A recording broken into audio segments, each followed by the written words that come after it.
incident of getting sick, what, I went back to the street, phone was stolen, it was brought me, I'm selling here and there. But during that time, in Isli, in 2nd Street, the Family Planning Association of Kenya, they had a youth center there. So when we were free idling, we were going to idle there, play pool table, and other activities, small activity was there.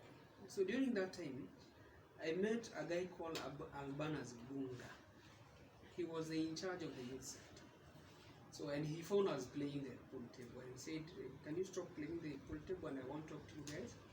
And we said, yes, it's okay, we can. Listen. He said, guys, instead of you guys becoming here only to play the pool table and gamble, because we are gambling at that time on pool table, can't you make this place to be your home, where you can start more better activities to enrich the community and talk to the community and do other things? We train you guys. And I said it's okay. For me, I said it's okay. And during my school time, I used to be in a drama club. So I acted in drama club from Form 2 to end of Form 4. So then they had a drama group in youth center. So he gave us options. For me, I said I would join the drama. So I joined the drama group, and we went for a training for about 2 weeks. And after 2 weeks, then we became guys, what we call peer educators. So during that time, we used to go to schools. We perform in schools. We perform in functions. But more is messages to pass to the community and to the peers who are during that time in schools. So we also used to have classes in different secondary schools in Isli. So we'll go in the evening, have peer educators classes, and also recruit peer educators in schools, train them and show them how they're supposed to be done. And that's how my life started turning around from unlawful things to the right direction. So during that time, I thought of how can I go back to class, because I have done my college, I have done diploma in marketing, in sales and marketing in Kenya Poly, but now I needed to perfect it better. So looking for which course I could have done that time, I didn't have money, I didn't have anything. But the youth center was offering the counseling classes. So I decided to join the counseling classes at that time, so that I can, at the end of the day, I can be able to have some knowledge and learn more regarding the counseling. So I went for counseling classes, and after counseling classes, we came back to the youth center. We were given an opportunity. Some became the VCT counselors, and others peer counselors, and others became TOT, trainer of trainings. So we had a lot of activities and few jobs we were doing there. So we used to get some small amount of money. We used to call honorarium. Probably you get 3,000 or 5,000 in a month, regarding which activities you guys are doing. And during that time, I also started thinking, how do I start life?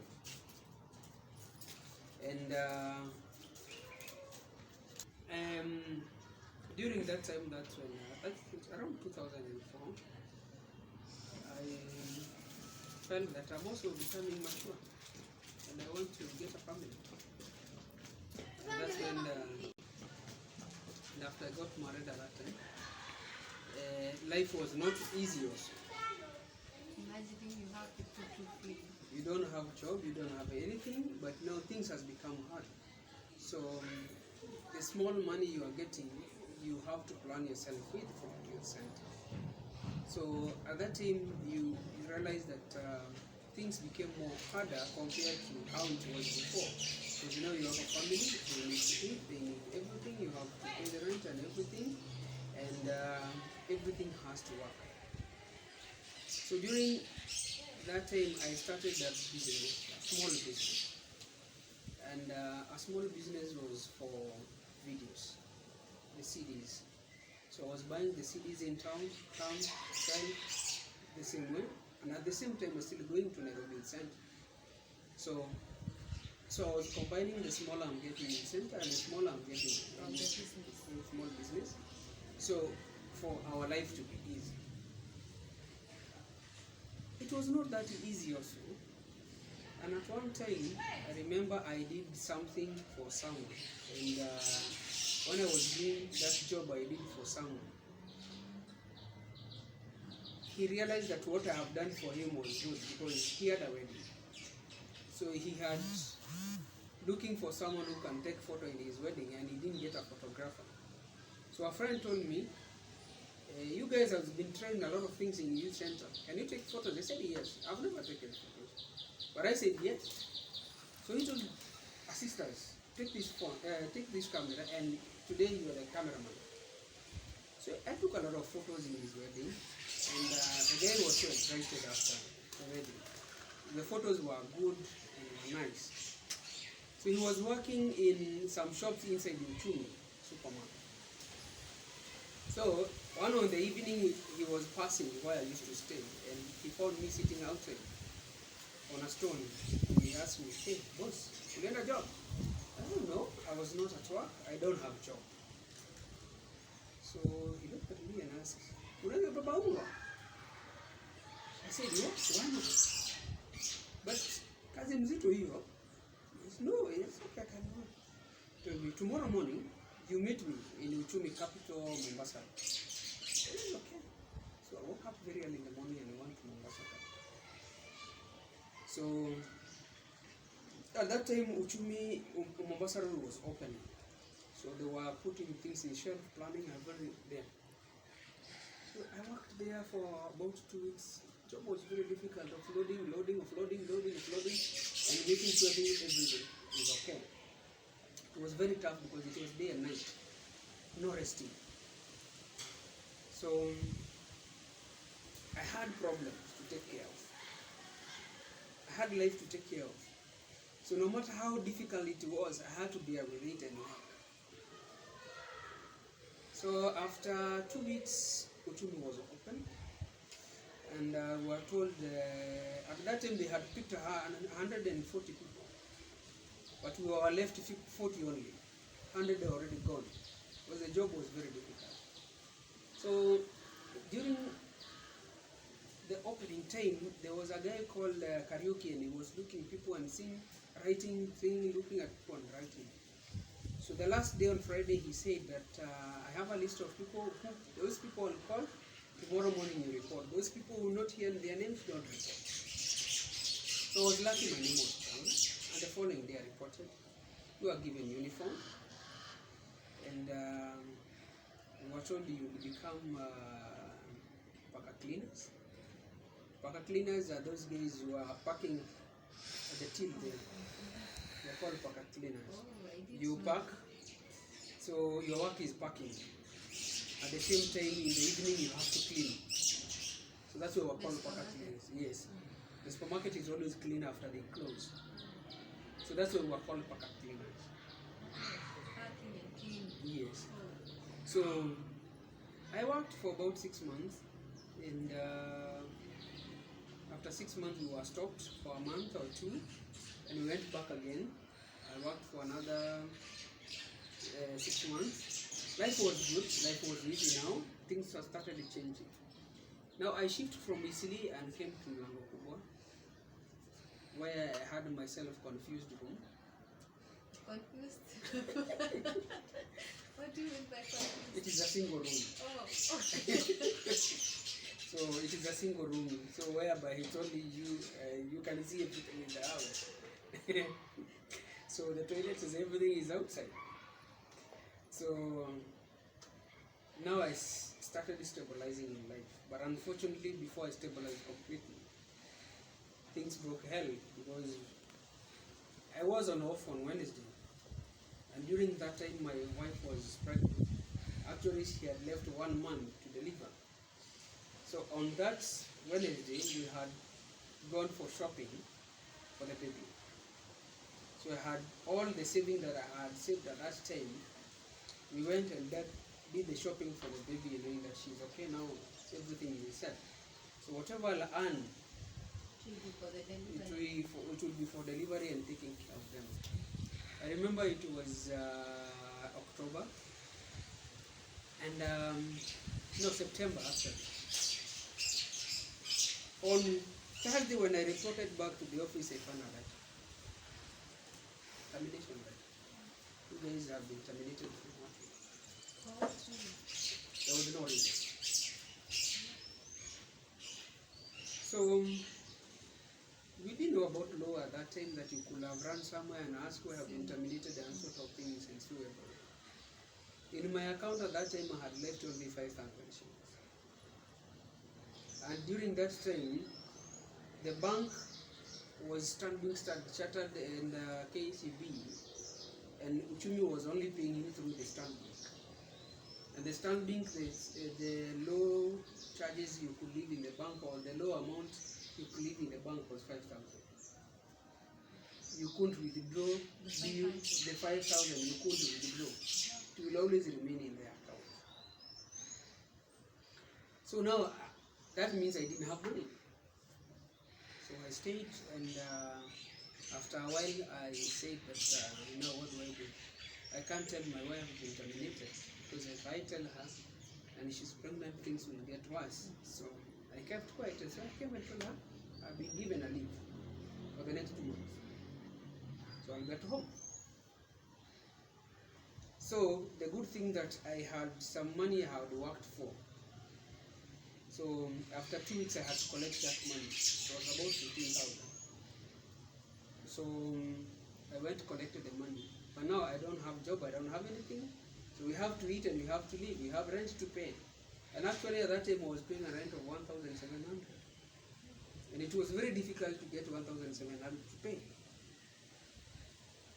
So I had also a few things I have not bought for the kids. So I took my 50,000 from Buchuni. I came, did a small shopping for the house, and I also paid rent for September, October, and November. 3 months. So I didn't have stress at that time. But you see now, we had 1 to 3 to do every day. So if you remove for the rent, you remove the small shopping I've done for the house, I remain only with 4,000 in my pocket. So I kept those 4,000. I said I will not touch it, because anything can happen and I don't have money. I don't have job, I don't have money. But for her, she believed that I'm on leave. So I'm still at work. So I went back to the youth center again. Because in youth center, there was no resignation or anything. You can only leave or you can always come back. So I went back to the youth center. So for her, she knows that I'm on leave. So when I'm waking up, going to the youth center, coming back, looking, hustling here and there, she was happy and she didn't have an issue. So when we reached end of November, I didn't have anything at all, because I had saved my 4,000 for her in case of anything. So I don't have any single cent to spend in the house. So I had paid for September, October, and November. Now we have touched December. We have not paid rent. And actually, she has surpassed the date of her delivery. So when we went to hospital, she was told, just wait. At that time, we didn't have anywhere we can say that we can go to private hospital or anything. So we are lying to Pumwani. Whatever they say, we say yes. So now we went, after hospital, we came back home. We were told to wait, and we waited. I still have stress, because now I don't know when she will deliver. I don't have money. We don't have food. Life is getting difficult. Life is getting difficult. Getting worse. During my time when I was in Uchumi, I had bought a small computer. And this computer I was using to write the CDs that I was selling before. So now I'm doing pirate. I was doing pirate at that time. So now I can't do, because I don't have money. I don't want to risk the 4,000 I have. the youth center, there's no money coming in. So I'm just traveling up and down to see how better do I survive. So on 22nd of December, that's when she delivered. And actually we went to hospital, and when I went to get my cash from the bank, the 4,000 that I had left there, I couldn't withdraw it. Because my 5,000 that was there had been taken by the bank charges that they only charge every month. So my 5,000 was not there. So when I went to try withdrawing, my 4,000 could not come out also. So I don't have money to pay for the deposit for her. Luckily, I had a friend who has taken us to hospital with a car. He used to be a taxi driver. So he told me that it's okay, don't pay me, I'll pay for your deposit, but by tomorrow you look for money and refund my money. So he paid the deposit of 2,000, and he took me back home, and I was okay. So I was in the house thinking, where do I get money now? So the 4,000 had already been. It was withheld by the bank, so I couldn't withdraw it. I didn't understand anything about it. So I came in the house. At that time we didn't have DVDs, we had VCDs. I had a VCD, I had a port. So I took it from the house. I called a neighbor and I asked him, can I sell you this to you? I had bought it 10,000, but he told me I can only afford it at 4,000. I didn't have choice. You had to. I had to. So I gave it to him. And actually he didn't give me the 4,000. He only gave me 2,000. And the rest he gave me vouchers, Uchumi vouchers he had given for December holiday by his boss. So I took those vouchers, I took the 2,000, I refunded to the taxi driver, and I remained with the balance of 500 because him taking us to the Nini and bringing back, we had to pay. There was a cost. So I paid him 2,000 and I had a balance of 500. So now the vouchers, I use the vouchers to go and buy some food for Mama. When she comes from hospital, she can get something to eat because we didn't have food in the house.